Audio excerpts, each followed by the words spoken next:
It's recorded. Okay, perfect. We should be okay. What is up, everybody? Welcome to this week's episode of the Dense Pixels podcast. I'm your host, Brad, joined by my co-host, Carrie. What's up? I'm shocked that you're on this week. I figured you'd be exhausted after all the fun I'm tired. I saw you having. Here's the thing. We're recording a day late, and that helped out a lot. So I don't know that I would have been able to make it happen had we recorded on Monday, but we're recording on Tuesday. So, hey, Yeah. I'm here. It's a weird week for us this week because Carrie and I both have gadgets to talk about on the show instead of actual games, which is just a weird coincidence.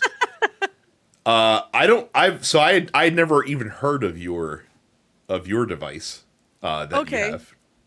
Well, so I'll just talk about mine in relation to the event. So this is, if you're watching on YouTube, you can see it. This is the MagFest Swag, the swag badge, which costs an additional fee. But it is a fully playable device. It has multiple games. It has it's got like a Dig Dug clone. It's got one called Swag Hero, which I'll talk more about in a second. It's got Pango, which is a clone of a very old, obscure Sega arcade game called Pengo. But one of the MagFest mascots this year was named Pango, so Pango it was. There's Choa Grove. So this year's Magfest was themed to Sonic, more specifically Sonic Mania, but Sonic at large. So there's like a Chow Garden basically in here. There's some like puzzle games and whatnot, but Swag Hero also, it's got like all sorts of like cool LED lights and whatnot. So it's meant to attach to your badge and light up. It's got speaker, headphone jack. So you've got your A and B buttons. The C button, if you can see that, there's not actually a button; it's a touchpad. So it's really cool. And I actually wrote a piece of music for this for Swag Hero, which is your kind of like DDR. It's a rhythm game. It's like a little DDR clone that you play with the D-pad and the A and B buttons.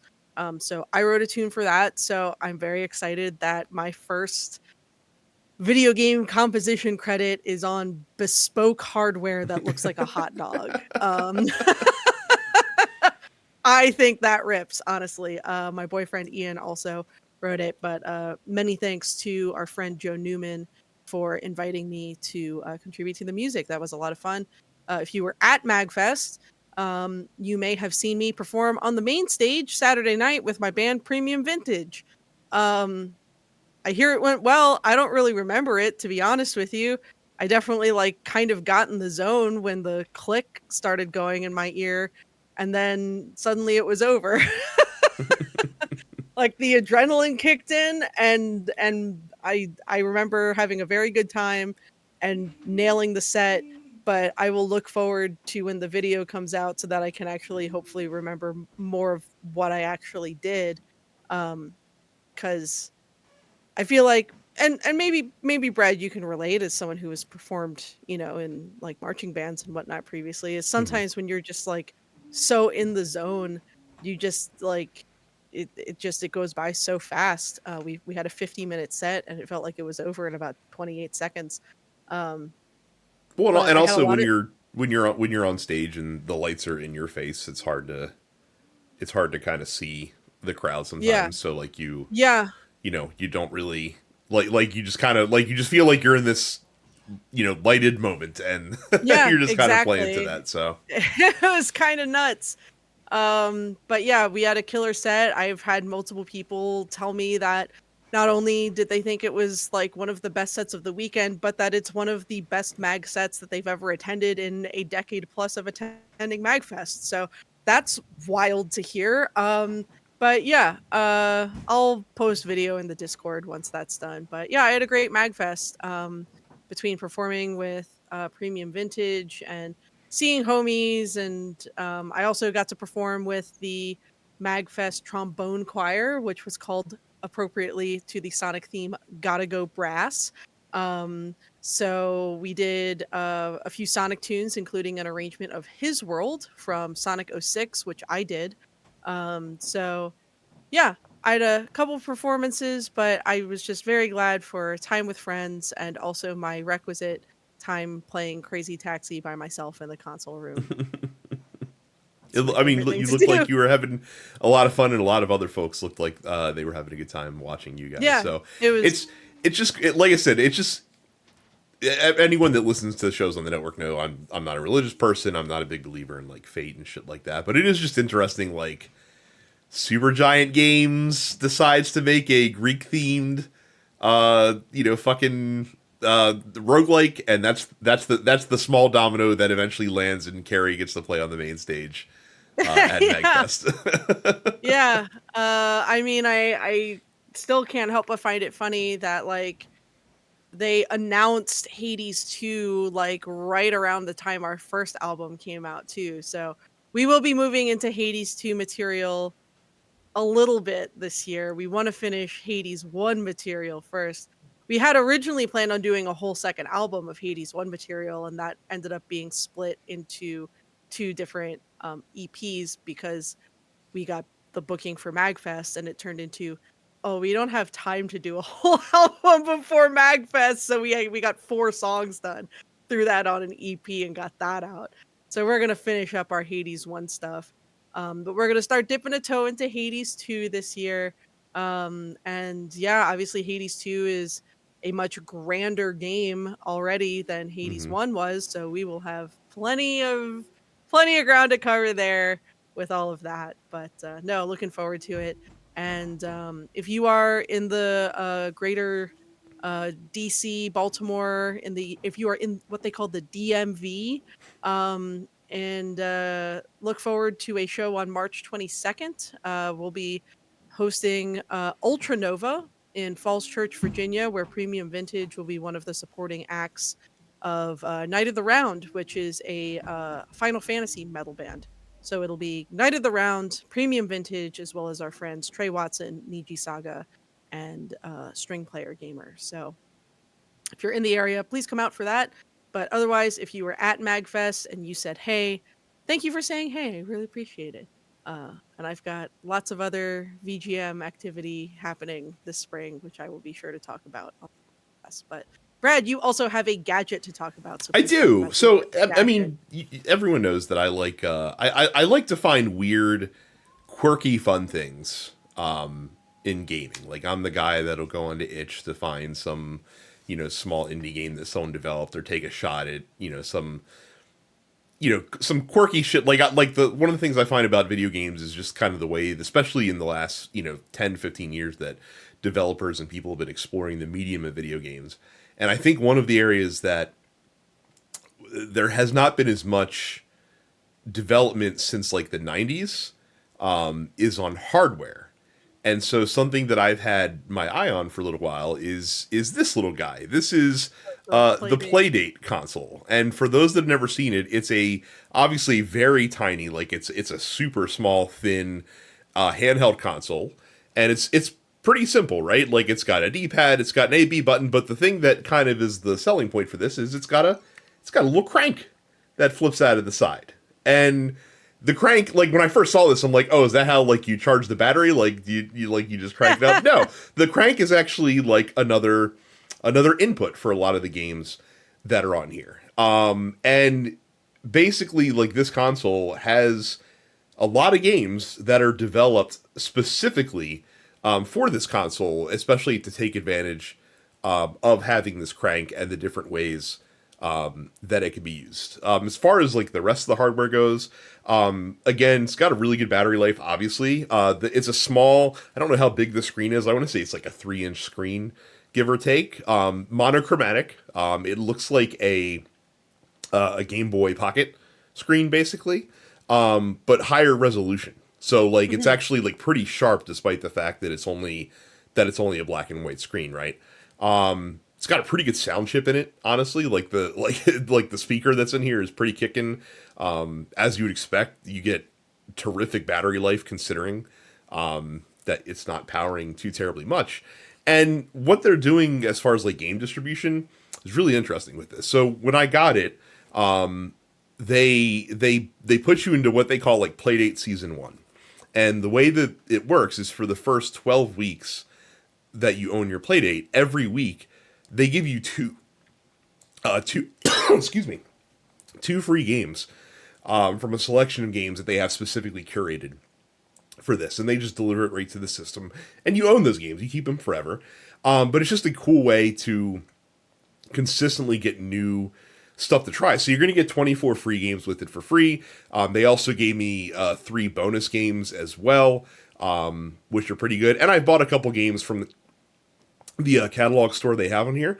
You can also, like, there are independent developers that are developing stuff for this, that post stuff on itch, and you can sideload games onto the console as well. Sick. And again, like, the games that are on here are just really interesting, and they're simple, right? Like, you're not playing Yeah. any, like, 12-hour epics on this fucking thing. I suppose Right. maybe one day somebody might develop something like that for it, but it is what it is.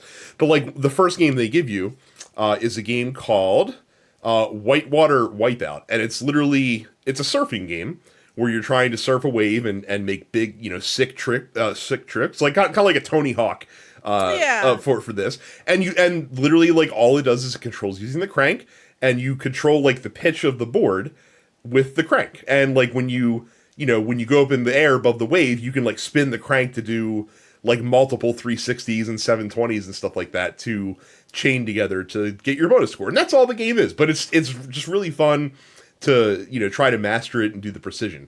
They have a kind of like dungeon crawl, like a very short dungeon crawl like RPG on here, called, what is it called? It's called Heidi Spot, where you play a kid that's like looking for the Christmas presents that his parents got him, and he goes into his basement and finds this like secret world that's underneath the house, where all the lost like tchotchkes from the house have kind of ended up and stuff like that.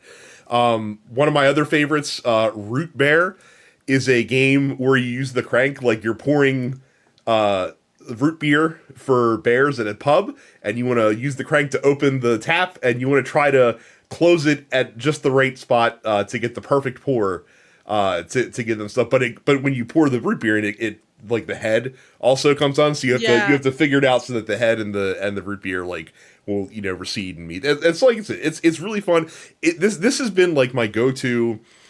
I just want to pick up something to distract me for 10 to 15 minutes kind of console, and this is absolutely great for that. And there's a lot of really cool stuff in here, like Lucas Pope of Papers, Please and Return of the Obra Dinn fame made a game specifically for this called Mars After Midnight, which it has a lot of those same proclivities, uses the system in interesting ways to to just interact with the game, and that's what's really cool about this. Now, a lot of folks that I've heard talk about this have balked at the price, because it's $200 for one of these, and you may say like, oh, like for something that small, doesn't have a color screen, it's not backlit either, which some people might not like. Like, you have to play it in an old Game Boy in a well lit area. I have to tell you, like, this thing feels like a fucking brick, man. Like, this feels like a Nintendo handheld console that I could just wing this against a wall and it would be totally fine. Like it's well built. Again, like the components that are in here are quality. And again, you have to remember, like, when you buy it, you are getting 24 games for free, and they're going to do future seasons that I believe are included for all Playdate owners as well, where they do the same thing, where every week for 12 weeks, they're going to give you 2 games. And if you don't like that distribution model, by the way, like, you can go onto the website and just unlock all the games right away. I kind of like having something new to look forward to for the next the trickle out 3 model. months. Yeah, and like, if there's other stuff that looks interesting, I'll buy it as well. So like I said, I've been having a lot of fun with this thing. If you also like quirky games, especially if you like handheld gaming, stuff like that, I really do recommend it. It is a cool little console, and it just looks cool. Like this, it's a very, again, very Nintendo-esque in that it's very inviting to play with, with the bright yellow colors, and again, like, it's got the crank on the side, like, it has sound effects. Like, let me see if I can crank this up. This part is just delightful. Like, even when you just take the crank out, it gives you like a little like it's time to crank it. And then when you put it away, it's like, oh, like I'm sad that it had to go away. So, love this Playdate. Again, I'd been eyeing this for a while. It was sold out for a really long time. I think it's back in stock now. If you go to their website, which is play.date. And yeah, I think this is great. It's something I'm having a lot of fun with right now. Cool. Sick. So, let's take a quick break. When we come back, I regret to inform everybody, the video game industry is back in all the worst ways. So we'll talk about that when we return. Well, we're not going to do bad news first, I guess, because Xbox did do their developer direct for January, where they showed off a couple games that are coming out pretty soon. Most of these are. A lot of buzz about Claire Obscura Expedition 33. We finally got to see a deeper dive into that, which is the new turn-based RPG that's coming from a new studio called Sandfall Interactive, which I think has a lot of Ubisoft developers. That basically takes like turn-based combat, but also I think like has a more active, like almost like a Mario, like one of the Mario RPGs with like active dodging and parrying and stuff like that. It also has it's a game that's gonna have like weird little freaks in it. So like if you're a fan of Persona, then this is probably very up your alley. Weird little freaks. Yeah. Then it looks like it's gonna have that. So that's coming out in April 24th to be exact. Yep. I know that everyone. That's going to be Game Pass. So yeah, it's going to be Game. All of the stuff we're going to talk about is going to be on Game Pass. So a lot of people are really looking forward to that. A lot of folks are excited about South of Midnight. This game doesn't do anything for me. Not a huge fan of the setting. Not a huge fan of like the animation style that they have. This is the action adventure title from Compulsion Games. They're the folks that did We Happy Few. A little while back. Like I said, it looks interesting. It just doesn't look like it's my jam at all. But that's coming out April 8th. Doom: The Dark Ages got a closer look at kind of the gameplay of that. I gotta say, I think it's really cool that. So like they kind of rebooted Doom with Doom 2016.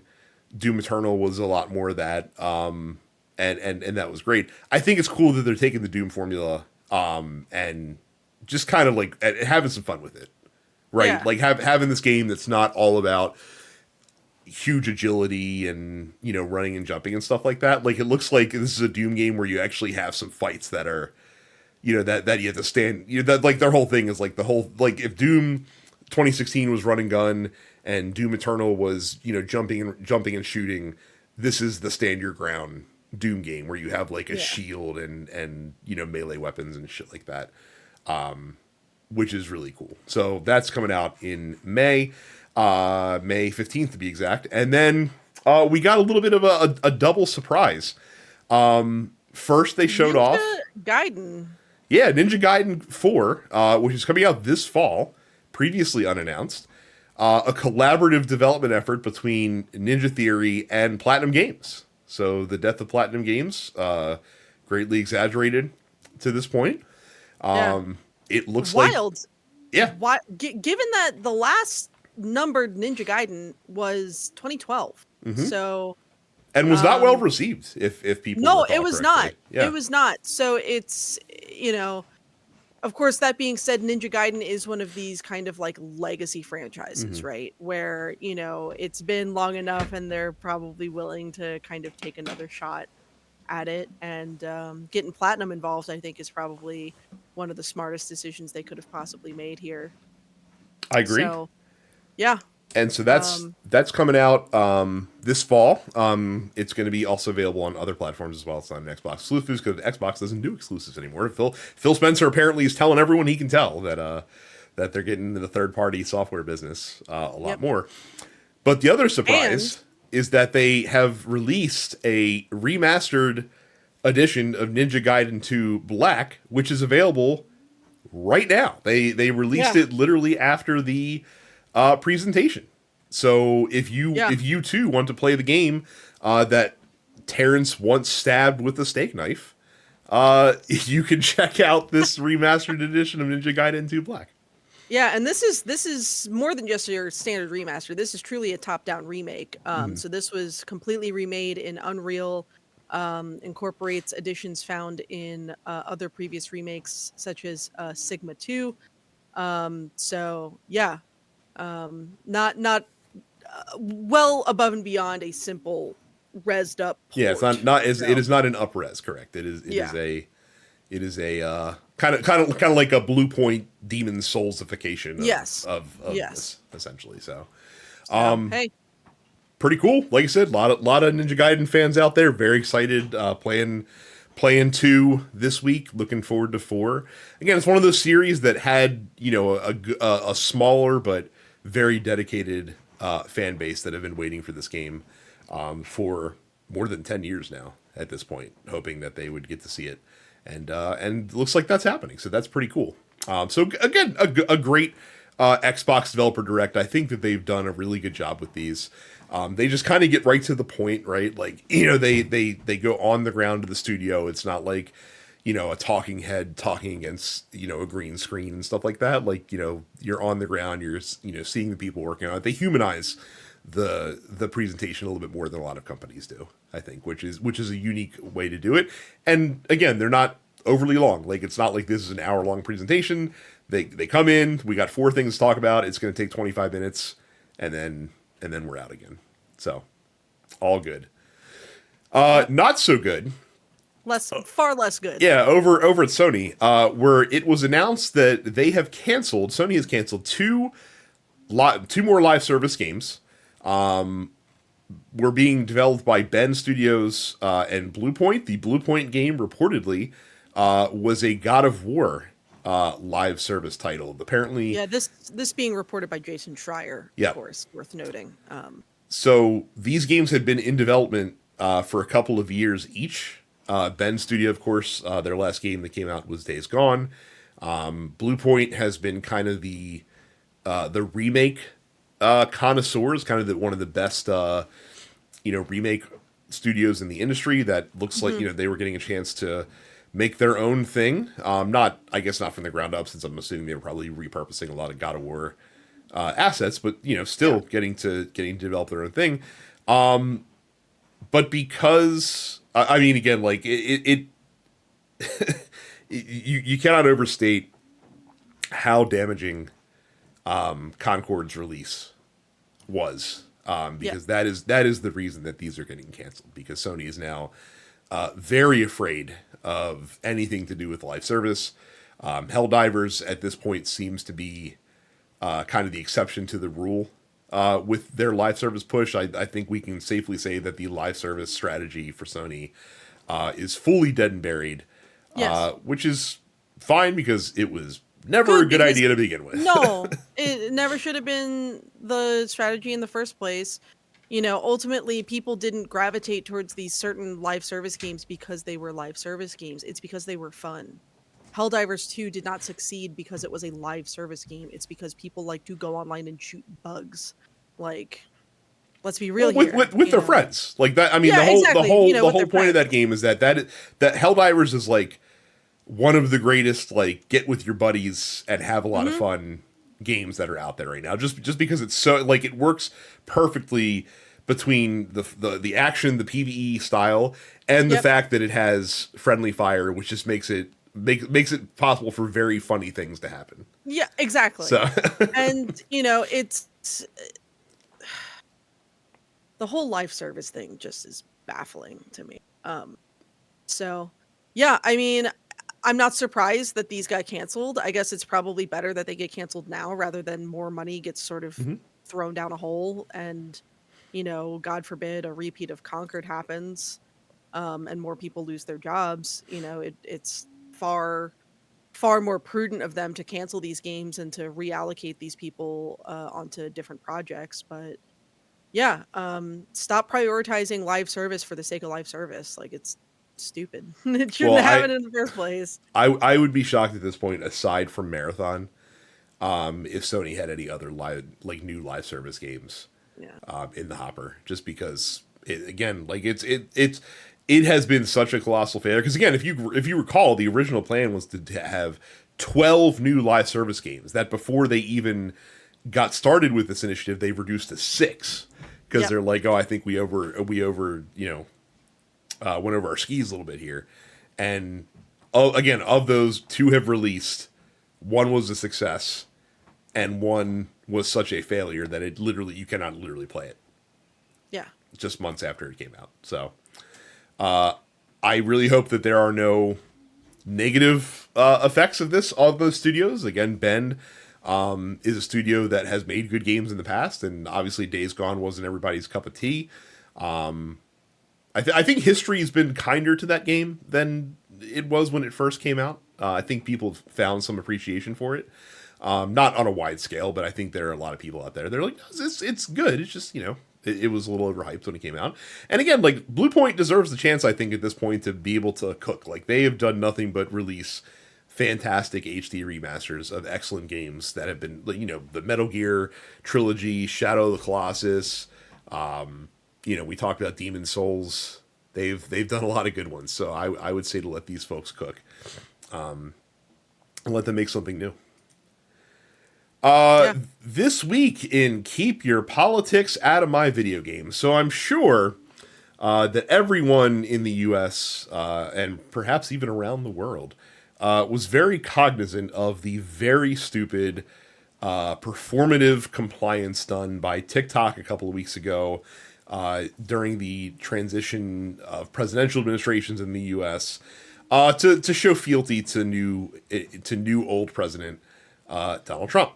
So what happened is back in April of 2024, Congress passed a law signed in by then President Joe Biden that said, hey, TikTok, you have to find someone to buy your app that is not based in China. Otherwise, we are not going to allow it to be used in the United States. Through sheer coincidence, the timing of this resolution was going to happen literally the day before Inauguration Day in the United States. Trump decided that he wanted TikTok to stay around because he wanted to, curry favor with CEO and all that jazz. And so, long story short, the Biden administration said, hey, we're going to let the Trump administration deal with this. We will not enforce this law while we're in office once it goes into effect. But because they wanted to make a big show of it and just kind of show people in the U.S. like, oh, look what happens if this law doesn't get repealed, they took TikTok offline on January 18th. Yeah. Now, it was only offline for like 14 hours, both in taking it offline and in bringing it back online in the U.S. They made sure to suck Donald Trump's dick because they are kowtowing to him, and it's very sad to see. But, again, a very performative thing. Right. Just to show the power of, getting people riled up and upset when it goes away.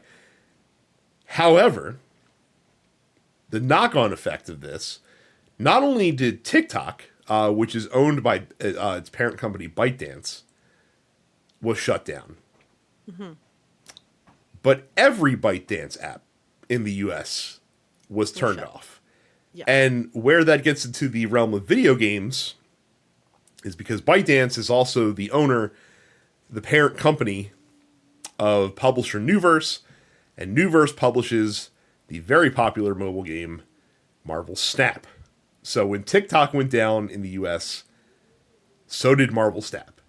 And Marvel Snap didn't come up after 14 hours. Marvel Snap took the better part of a week to come back online. And that's led to a lot of frustration, not only from players, but from Second Dinner, the developer of Marvel Snap, to the point that they have said, this was not planned. We did not know this was going to happen. And we're going to bring, and as a result of this, we're going to try to bring more services in-house, and we're going to try to find a new publisher for this game, because this is fucking bullshit. And we don't ever want this to happen again. So I hope that ByteDance enjoyed their performative outrage that they did. I'm sure it will be very beneficial to them from a TikTok standpoint. I hope they do not miss the literal tens and hundreds of millions of dollars of revenue that Marvel Snap is generating for them in the U.S. As a result of their performative stunt. And if you're a Marvel Snap player, obviously you were very pissed off about this, but I saw, I don't have the details. Apparently, Second Dinner has a very generous, sorry this happened, here's a bunch of free shit pack that they're going to be giving to players, and even other people around the world are getting like a lesser version of it, just because they don't want to be like, hey, we're giving all the US players all this shit for free and leaving you guys out in the cold as well.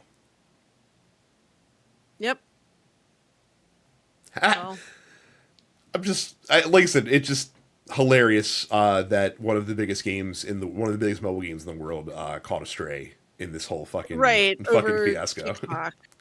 So Yeah. I'm sure they'll find another publisher soon enough. Oh, I'm sure people will be throwing themselves at their fucking feet to be like, yeah, let's fucking publish Marvel Snap. Are you kidding me? It's going to be great. So, again, as Micah loves to say, you can ignore politics if you want, but politics is not going to ignore you, whether you like it or not. Final story, and this is a sad one.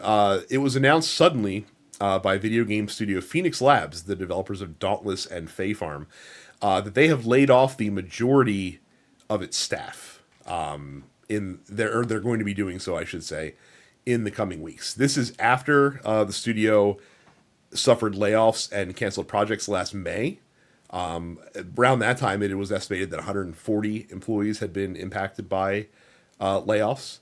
It's not clear how many folks are losing their job or how much of the staff is being laid off here. Again, a majority could mean anywhere from 51 to 99% of staff at the studio, so it's hard to say.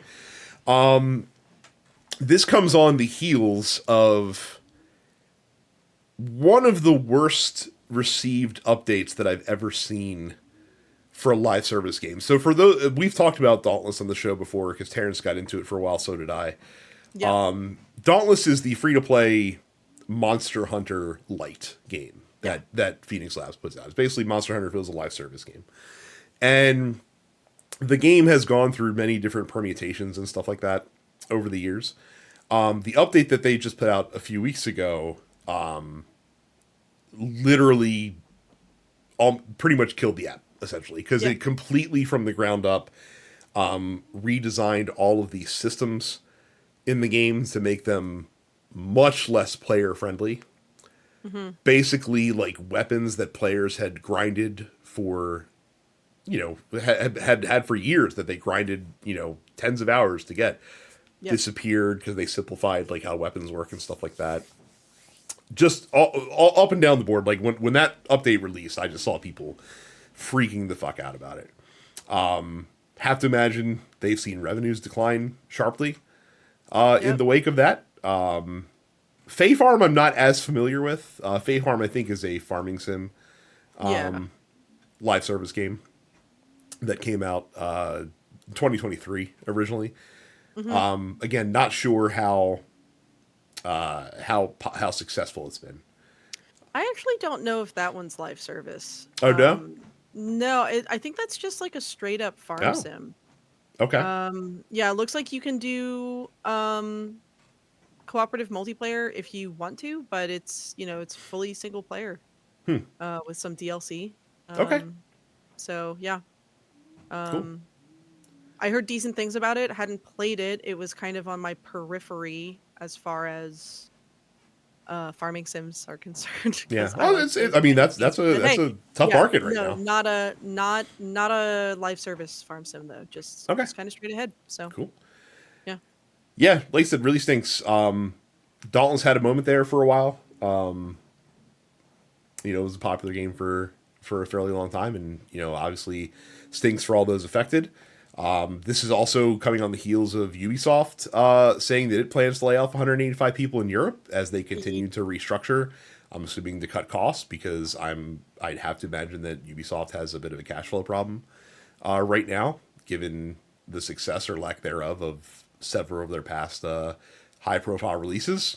Needless to say, lots banking on Assassin's Creed Shadows. I guess fortunately it had a pretty good preview cycle last week that came through. So, looks like the Survive Till 25 belief that was out there.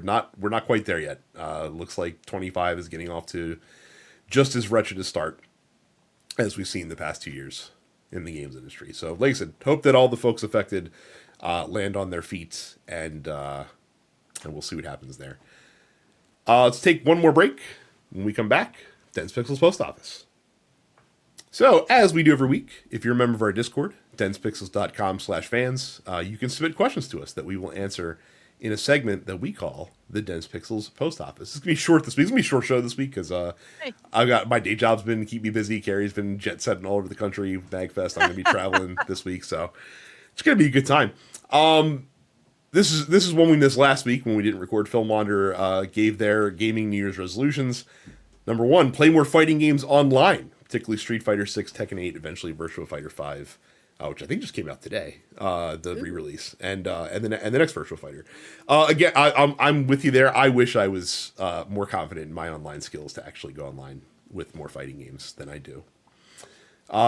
2, finish GTA 4 and 5 along with both Red Dead games. That's a very high bar lofty to achieve in a year. That's pretty lofty. Yeah, those are all pretty hefty games. It's a lot of video games. 3, something that I think we all could take to heart, and simply enjoy gaming without FOMO, fear of missing out. That's a big one. Yeah.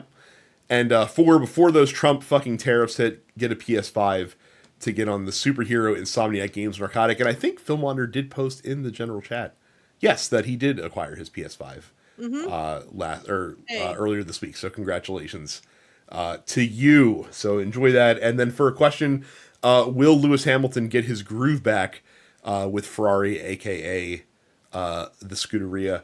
I don't know, but Lewis Hamilton hung out in Italy for the first time with the team this week, and I will say his yellow helmet that he's gonna be wearing this year looks fucking sick. So it'll be very interesting to see if he can pull out one more magical season in the race. I mean, it would be very cool to have the greatest driver in F1 history win a championship with the most storied team in F1 history. Like Carrie, Ferrari is so ingrained with Formula One that Ferrari gets a multi-million-dollar payout from F1 every year simply for being Ferrari. That's how important Ferrari is to the sport. Yeah. It's hey, you're Ferrari. It's a huge deal that you're in F1. Here's a shitload of money just for being you. So that's how that works. Johnny says, it's Rumble season, Royal Rumble this weekend, of course, as we're recording this. Make your picks for just the Rumble matches, not the whole card. So now that Raw is on Netflix, I've been watching Raw every week, so I'm in the shit now. Last night was interesting.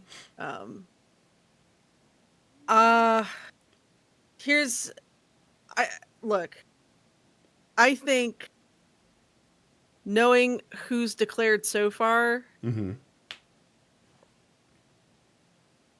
it wouldn't surprise me if fucking Logan Paul won Rumble. Right? It would surprise me a little, because again, whoever wins the Rumble, that's your main event match for WrestleMania usually. Yeah, I guess you're right. I think it could be him. I think it could be, given everything they've been doing with Sami Zayn over the last few weeks, it wouldn't surprise me if it was him. You know what? No, I'll go ahead. I'm going to pick Sami Zayn. Okay. Any thoughts on the women's Rumble? I'm less familiar with the women in general. I know Bayley's the defending Rumble champion. Yeah. I don't know as far as who's declared so far, right? Yeah. So I will tell you, usually they tend to telegraph one of the Rumble winners pretty heavily. To their detriment. I wish they wouldn't do that. Yeah. It would be much better if they if they would throw in a red herring occasionally. It sure seems like they're positioning CM Punk to win the Royal Rumble. They definitely are. They definitely are. So that would probably be my prediction for the men's side. Yeah. The women's side is interesting because I'm pretty sure whoever, like, I have three thoughts for the women's rumble, and all three women are people that are not currently on television. So I would imagine because they're showing promos, Charlotte Flair is going to make her return at the Royal Rumble from injury. She's been out for over a year. They did announce that on Yeah, SmackDown last weekend, apparently. yeah. So There's been scuttlebutt for several weeks that Becky Lynch could be due back at any time. So then that's a easy surprise pop. mhm. And then the recent signing of Jordan Grace from TNA, I think, is probably a given as well. She's been in the Rumble before.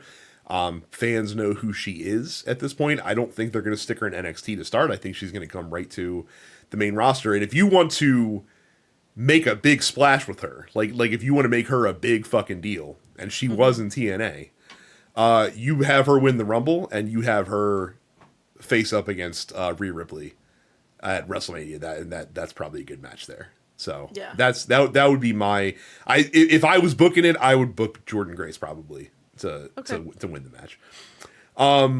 We'll follow up this question with a question from Cam. I know that Johnny checks yes on the ethnicity tab. Chief asked for Rumble picks. So instead, I will ask for your top pick that you would throw your body in front of to stop them from winning the Royal Rumble. And since you said Logan Paul, I will say I would definitely throw my body to stop Logan Paul from winning the Royal Rumble.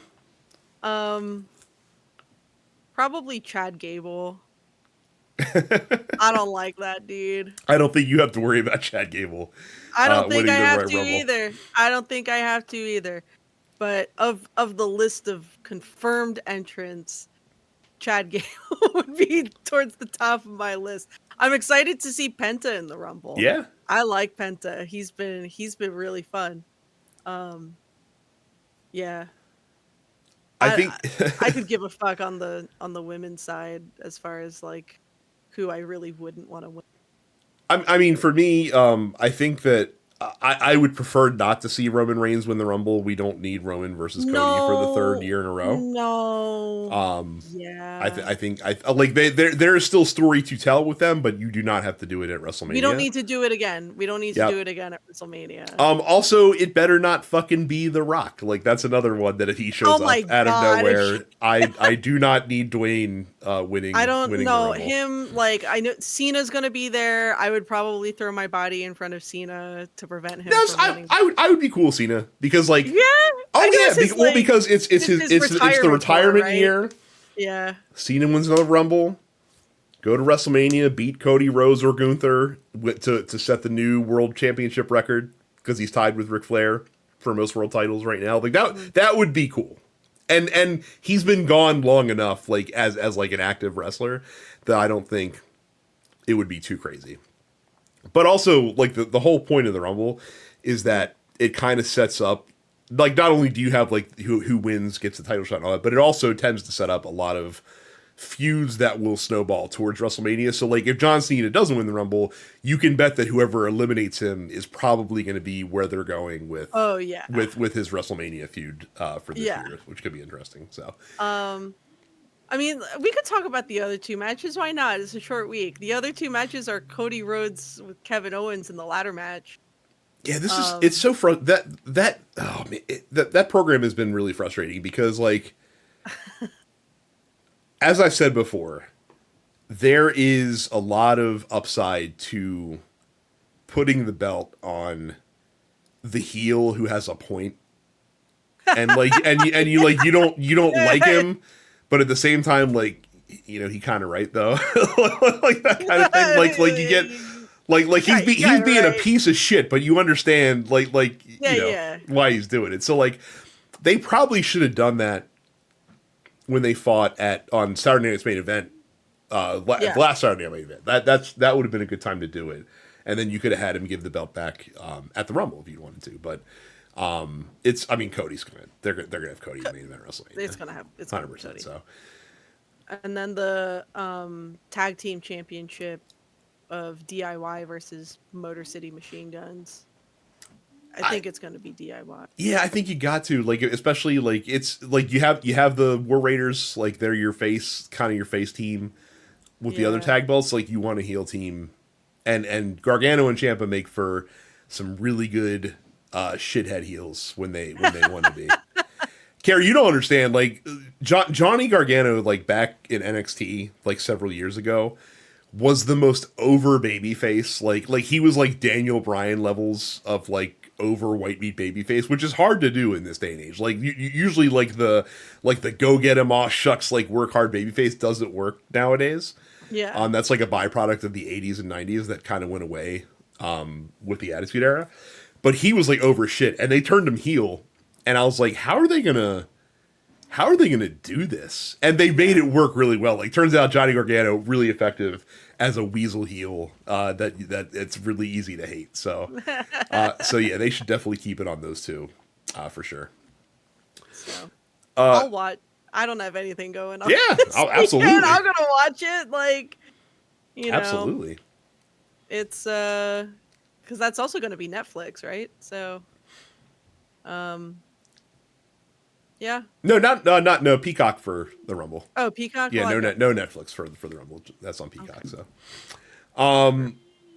well, if you're in the U.S. at least, over internationally they do it on Netflix. So. Yeah. C-Ken asks, how long do you give a game to suck you in before you call it a wrap? I'm playing Rogue Trader. Chapter 1 was really rough.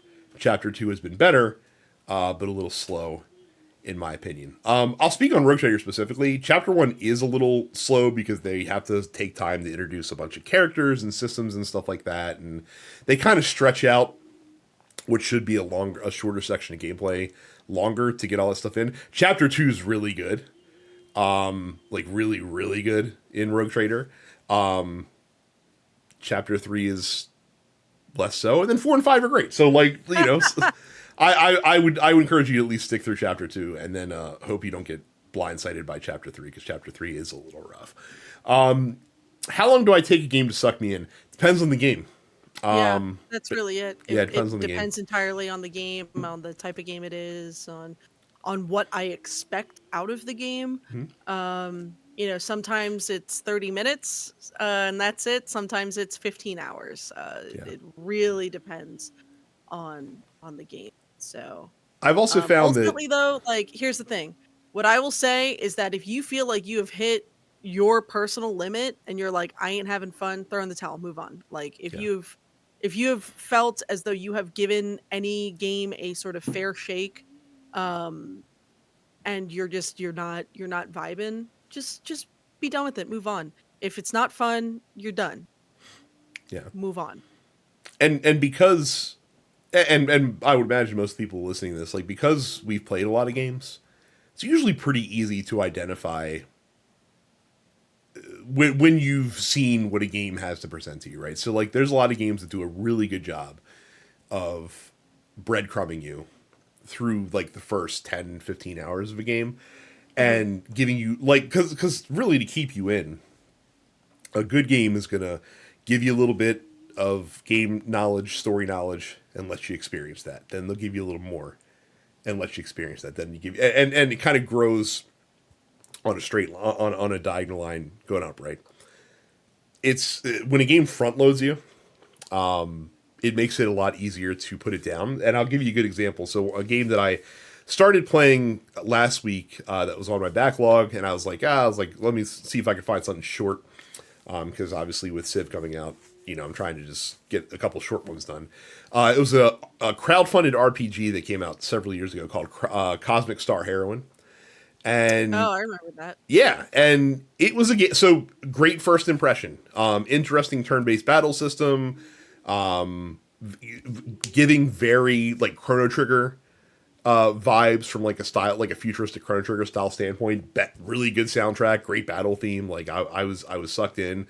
Interesting battle system, but it was very clear after beating the first 2 dungeons that the game had shown me it's like what it had, essentially. Like, there wasn't going to be a lot of new, like, yeah, you'd get new party members and they would have different abilities and stuff like that, but the kind of flow of battle and how things evolve would be the same. And it was very obvious that it would be that way. And the story wasn't roping me in. So I was like, okay, like I'm good. Like I've seen what this game has to offer me. I Yeah. don't need to play it for 10 more hours to arbitrarily, check a box. So Right.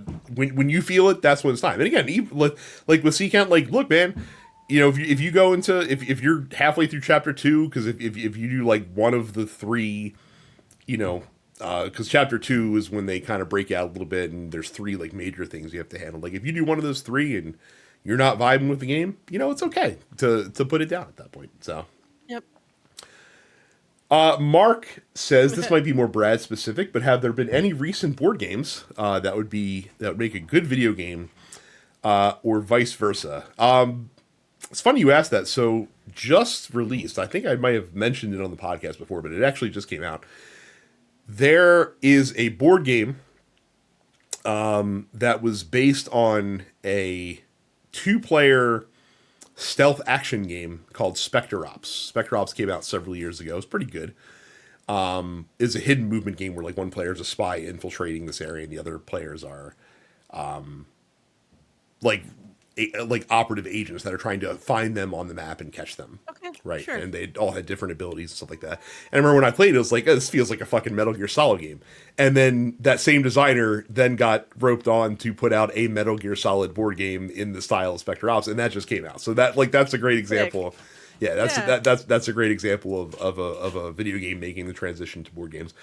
If you want the other way around, you have to go with like basically like the 4X genre, things like that. So like it would like you could definitely make something set in the Twilight Imperium universe, but do it like grand strategy, like endless space style 4X. I think that would be something that could work really well. And a lot of the games that come out in that genre, some of them take obvious cues from Twilight Imperium, because Twilight Imperium has been around for a couple decades at this point, and is a well revered game in the tabletop space. So you could absolutely make a grand strategy game themed in that universe, because it's got a lot of rich lore that you could tap into. You know what is a remarkably popular board game that has been around for several years now, has had several editions, that is not a video game yet, but I think would be a very good one, is Betrayal at House on the Hill. Mm-hmm. I'm surprised it hasn't happened yet. It in some ways it has like you could argue that like any like an Among Us. Well, I guess Among Us is more akin to Werewolf. Yeah, the Among thing, Us is just Werewolf. the thing that makes like Betrayal very unique is that Betrayal starts as a cooperative game, and then halfway through And becomes a turns competitive game, into- yeah. but you don't know who the bad guy is going to, like the players playing don't know who the adversary is going to be until the Yeah. story event makes it happen, essentially. Right. I think it's something where like it would be a fun online multiplayer game, especially since like there's like 50 something, at least in the version that I last played, there's 50 plus haunts that could possibly happen. So it's like it would be a different experience virtually every single time you play it. So yeah, that's one where it's like thinking about that, it's like, yeah, do that. That's one I would want to see turned into just like an online multiplayer experience. Mm-hmm. So Yep. Yeah, the hidden traitor game that the traitor doesn't realize that they're the traitor until everybody does. Until it happens, yes. Yep. Finally, Mad Coco G says, with it apparently being the year of the ninja via 3 Ninja Gaiden games. That's right, there is a side-scrolling Ninja Gaiden game coming out at some point soon, too. Oh, is there? Yeah, and Shinobi. Is the time right for a new Tenchu? So I've never played any of the Tenchu games. Ragebound. Okay. I know the Tenchu games are very, very stealth-driven. This would probably be a question for Micah, because I think Micah has played them. But sure, the more the merrier. Absolutely. Like, I think, honestly, like, I think stealth action is a genre that's somewhat underserved, because I think, like, a lot of games incorporate stealth elements poorly. but we don't see too many games, at least like games with a decent budget behind them, really leading into the stealth aspects of the games. And again, it's hard because if you do it, you're going to be compared to the Metal Gear series, who's like, top of the line when it comes to that shit. But Yeah. there's still certainly room for it, I would say. Interesting. Yeah. Real quick, speaking of Ninja Gaiden, I want to plug a buddy's game. It's coming out soon. It's called Street Cleaner 3. It's the sequel to Street Cleaner. They've decided to take the Castlevania tactic and skip over the second Castlevania, which sucks. So they're moving Also right the to the goat third game. simulator. Well, look, their rationale is Castlevania 2 sucked, but Castlevania 3 was really good. So if we skip 2, that means the next game will be less fun, right? But Street Cleaner 3, you can wishlist it on Steam. It comes out February 28th. I've They heard just of this announced game. the Street Cleaner. Yeah. Yeah, so the first Street Cleaner came out a couple years ago. It is a Ninja Gaiden like. So Street Cleaner 3 features 3 different playable characters, similar to your Castlevania, right? But also features a bunch of my homies in it. Yeah. I've got several friends who contributed to the music as well as to voice acting and other stuff. So please go ahead and wishlist that on Steam. I will go ahead and drop that in the Discord as well. And yeah, from the homies at Creaky Lantern Games. There are some very, very apparent homages in some of the Oh yeah, screenshots no. that Look, I've seen. yes, it is all extremely deliberate. Yeah. Not just So Castlevania, which is the first one, but yes. I'm seeing Castlevania, I'm seeing Mega Man, Mm-hmm. we're seeing original TMNT. Mm-hmm. So, yeah. Yeah. Yeah. If you are a fan of classic side scrolling, this is the game for you. But they've been working very hard on it.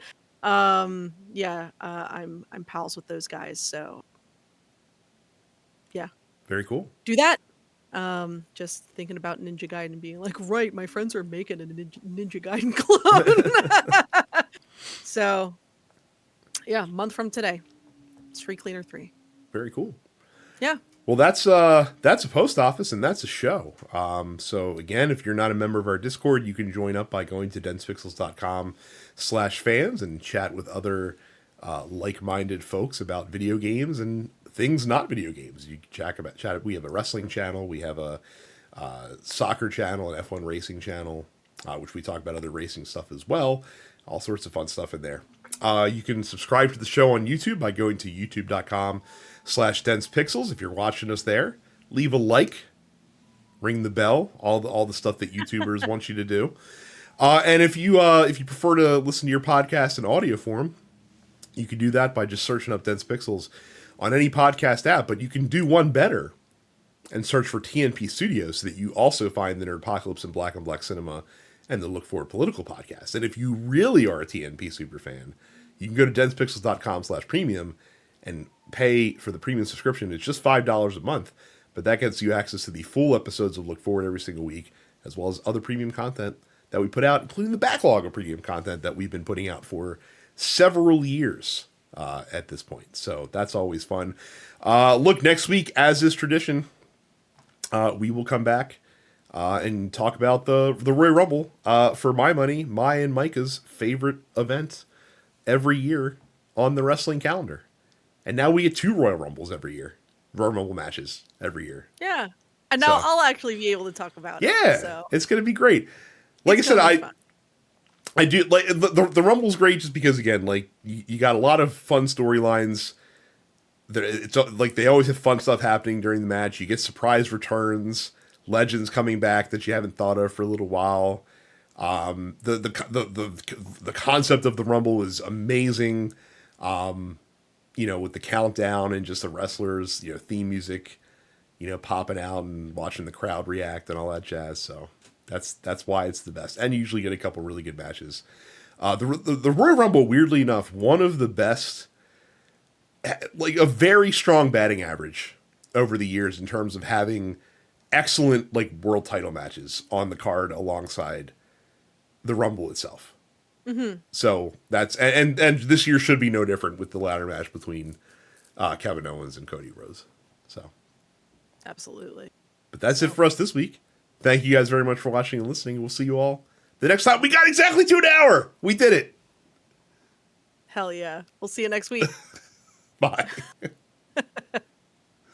You're watching the Dense Pixels YouTube channel. Click the subscribe button while you're here and make sure you check out our weekly podcast where we discuss the latest gaming news and our impressions on what games we've been playing.